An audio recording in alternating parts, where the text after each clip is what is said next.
Prečo sa rozdávali na našej škole červené stužky? No, červená stužka symbolizuje solidaritu a boj proti chorobe AIDS a 1. december vlastne je svetovým dňom boja proti tejto zákernej chorobe, tak naši žiaci vlastne vyjadrili solidaritu tým, že si tie stužky pripravili sami doma, rozdávali ich študentom školy a potom ako na znak solidarity v priebehu celého dňa nosili pripnuté na svojom oblečení.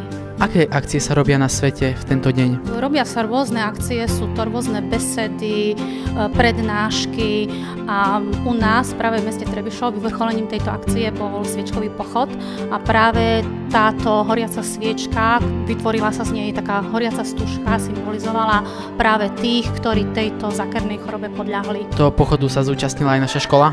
Samozrejme, zúčastnili sa študenti protidrogového krúžku, organizovali to peer aktivisti a z našej školy tam bolo približne 100 študentov. Takže všetci, ktorí vlastne mali záujem sa tohto pochodu zúčastniť, aj napriek tomu, že bolo pomerne škaredé počasie, tak si myslím, že ten pochod splnil svoj účel a malo to na žiakov pomerne veľký. Kto organizoval tento pochod? No vlastne pochod organizovali organizácie mesta Trebišov, a to regionálne osvedové stredisko v spolupráci so Slovenským Červeným krížom a vyučujúcimi koordinátormi stredných škôl spolu so študentami stredných škôl. A kde sa konal tento pochod?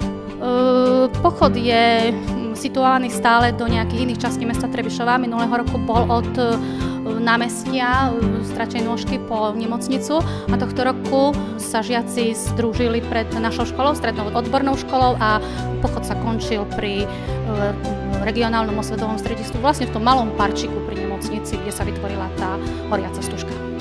Ďakujem pekne za rozhovor. Prosím.